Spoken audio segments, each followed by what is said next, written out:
While you're busy burning through money on get-rich-quick courses from fake online experts, or dreaming of a $1 trillion tech startup out there are incredibly ordinary guys quietly raking in money from soap, garbage bags, and old storage facilities. 90% of flashy startups fail after the first 2 years, but the boring business models I'm about to reveal have a 90% success rate. Today, I'll unmask Harry's journey from 3,000 Australian dollars logistics employee to a millionaire, and why selling yourself to boredom is the smartest decision you'll ever hear. Don't look away, because the $1 million figure is in the third filter I'll talk about at the end of this video. Before we dive into the gold mines disguised as boring shops, let's talk about the trap you're probably walking into right now. Harry, at age 32, was the ultimate entrepreneurial moth, drawn to the brightest, flashiest lights. He worshipped at the altar of high-status side hustles, dropshipping, crypto, and personal apparel brands. The irony? Harry managed a financial miracle that would make even a con artist blush. He turned $1,500 of hard-earned savings into a whopping $412 through a crypto play. His fashion empire consisted of 3 lonely boxes of unsold hoodies gathering dust in his hallway. He discovered a bitter truth that most people refuse to accept. In the world of flashy startups, you don't own a business. You own a fragile hallucination fed by social media algorithms. The moment Facebook changes a line of code or a trend dies, your empire vanishes into thin air. Deep analysis of the failure. Why are we so addicted to these complex, sexy models? It's simple. The ego. We want to be called a founder and CEO of something that sounds cool at a cocktail party. Nobody wants to introduce themselves as the guy who owns the laundromat down the street. But Harry's wake-up call came when he realized that real millionaires aren't the influencers posing with rented Lamborghinis. They are the dull, normal business owners who provide services people actually need again and again. They don't need followers. They need cash flow. They don't chase the next big thing because they are too busy compounding wealth from the last boring thing that still works, laundry shops and vending machines, when small debits accumulate into a fortune. 1. Automatic laundry shops, laundromats, a business. Based on dirt, Harry almost dismissed this model because he thought it was too old-fashioned. But when he looked at the numbers, he realized he was wrong. In urban areas, renters don't have their own washing machines, or simply need huge industrial machines to wash bedding that their home machines can't handle. The harsh reality check. Harry bought a dilapidated laundromat for $198,000. He didn't have enough cash, so he sold his old hatchback, borrowed some money, and convinced the previous owner to let him pay in installments. The irony, in the first month, he only brought in $1,317 in profit. A meager figure compared to the promises of thousands of dollars online. But remember, this is $1,317 in passive income. While you sit in the office for 8 hours getting yelled at by your boss, Harry's washing machine keeps spinning, and money keeps flowing into his pocket while he sleeps. Just add a card reader and slightly increase the service price, and the cash flow skyrocketed to over $2,000. 2. Vending routes, taxing instant hunger. While observing customers waiting for their laundry, Harry realized a psychological rule. People can't sit still without something to eat.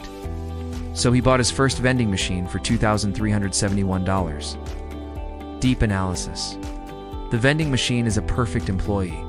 It doesn't require insurance, doesn't ask for time off, and always sits in the highest traffic area. Harry didn't stop at laundromats. He placed machines in warehouses, office lobbies, and auto repair shops. Result: 12 months later, these inanimate machines were generating $2,413 in profit each month. The stacking was spectacular, now combining both.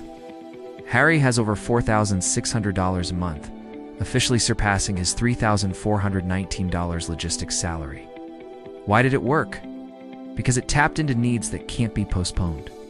You can skip buying a new iPhone, but you can't wear dirty clothes to work, and you can hardly refuse a cold can of soda when you're parched. This is the kind of business that fights the recession because people always have basic needs, even if the economy collapses. Self-storage, a business based on human regret. If laundromats and vending machines are money-printing machines, then self-storage is where Harry started his game as a big player. Initially, Harry was quite hesitant because the investment for a warehouse was not small. But when he looked at its nature, he realized it was a real goldmine. Mechanism. When laziness becomes a perpetual cash flow. Self-storage operates on an extremely harsh psychological rule of human nature. We are extremely reluctant to throw away old things. People rent a warehouse to store old furniture, piles of college books, or mementos with the promise, "I'll clear it out next month." But guess what? That next month often lasts for several years. They were willing to pay $137 a month just to avoid the hassle of throwing things away. Leverage and symbiosis. Harry didn't build an entire building himself. He chose a smarter way. Partnership. Harry met a contractor who owned land, but hated the business of running a business. Harry had the operational skills and cash flow from his laundromat. They split the costs. Harry contributed 31% of the capital and managed all the software and customer acquisition. You don't need to build a skyscraper to get rich. Harry only needed 24 tiny storage units, but they were always fully occupied, with 18 to 20 units occupied. Each month, after deducting expenses, he pocketed an extra $1,594.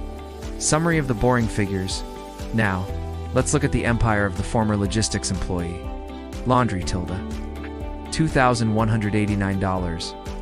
Vending machine tilde. Dollar. $2,413. Storage warehouse tilde. Dollar. $1,594. Total, over $6,100 a month. Harry has far surpassed his salaried job without any million-dollar idea. He simply collects the most trivial needs of society. While others are busy arguing about which cryptocurrency will go to the moon, Harry only cares about whether the warehouse lock is rusty or if the washing machine has enough detergent. This stability is what ensures he never has to worry about being fired or inflation. 3. Final models and the divine filter that will make you a millionaire. 4. Car washes. When dirt becomes a strategic partner. Don't dream about high-tech car washes with dazzling LED lights. Harry realized that basic self-service car washes are the real money-making machines. Strengths. You invest in equipment once. Nozzles, soap, brushes. Customers put $10 to $15 into the machine and wash themselves. The harsh truth, the profit lies in the fact that you don't need to pay salaries to employees to wash the cars, and the land beneath the car wash is an asset that appreciates over time. 5. Pest control and recurring services. Contracting with fear. This is the king model of recurring revenue. Cockroaches, rats, or termites never disappear permanently. Once customers are scared, they'll sign a recurring contract. Harry found that with just one employee, one truck, and a Route 282 homes, each paying $59 a month, you get nearly $5,000 in revenue each month. Satirical. While YouTubers are busy racking up views every day to earn advertising revenue, pest control service owners just need cockroaches to appear and money automatically flows into their pockets. 6. Property management. A nanny for lazy homeowners. You don't need to own a house to make money from real estate. Harry found people who own 1 to 2 apartments but go crazy collecting rent or fixing plumbing. By managing just 50 apartments at a fee of $91 apartment, you can earn over $4,500 in income without needing to invest in buying a house. This is a way to get rich using brainpower and patience instead of a land title. 3 filters that turn boredom into $1 million. This is the most important part. What helped Harry achieve a net worth of $1 million by age 38 without a single viral moment? Monthly recurring customers pay you monthly, and you don't have to go around trying to get them to pay again. Clothes are always dirty, the warehouse is always full, and cockroaches are always around. Low drama decisions. Don't sell things that make people think. $2 Australian can of soda or a $10 car wash are senseless expenses. They slip past the brain's defenses. That's why your income is extremely stable. Own the asset. Harry doesn't just make money from service fees. He owns the washing machine, the vending machine, and the warehouse management rights. After 6 years, when the laundromat was paid off, the business's value skyrocketed to $341,000. Combined with other ventures and index fund investments, he became a millionaire. Harry, at 38, still wears old jeans and drives a practical car. But he possesses something that 99% of those who show off online don't: absolute freedom from the monotonous flow of money. Step 1. Survey the traffic map within a 5 km radius. Don't just Google it, put on your shoes and go. Choose one of the following 3 areas closest to where you live. Mid-range apartment, dormitory areas. Look for buildings with small, cramped balconies where clothes are hung close together. This is a goldmine for self-service laundromats and vending machines. Class B, C office buildings or large parking garages. These places often have employees working overtime or customers waiting for long periods. Specific action. Note down 3 locations with high pedestrian traffic but lacking refreshment or laundry services. If you see a laundromat that looks old and has a faded sign, make a note of it immediately. It's a prime target for acquisition and renovation, like Harry did. Step 2. Hunting for business owners who want to retire, instead of looking for new startups. Look for established businesses. Access business transfer groups. Search for keywords: laundry, car wash, vending machines, consignment. Harry's filter. When you see a listing, don't ask how much profit. Ask, do customers return monthly? Is the previous owner managing manually handwritten records? If they manage manually, you just need to introduce technology QR payment. Management app and profits will automatically increase without much effort. Step 3. Drama test your idea. Write down a list of 3 services you plan to offer and ask yourself this blunt question. Will customers have to ask their spouse's permission before spending money on you? If the answer is YES, for example, high-end financial advice, selling expensive courses, eliminate. If the answer is NO, for example, $1 for a can of soda, $1.50 for a load of laundry, $200 for cockroach extermination, greater than keep, you want the money to flow into your account as quietly as possible, without arguments or bargaining. In the end, the only difference between Harry and the thousands of people struggling out there is one word: patience. While the crowd was busy hunting for treasure in the flashiest places, Harry was busy collecting boring cash where no one else was looking. But let's be real for a second. Are you brave enough to trade that shiny startup CEO title for a dusty but profitable laundromat? Or are you going to keep chasing the next crypto wave? Now, I want to hear from you. 1. If you had to pick one of these 6 boring businesses to start in your city today, which one would it be? Want to be drop a comment below. I'll be jumping in to discuss the feasibility with you. 2.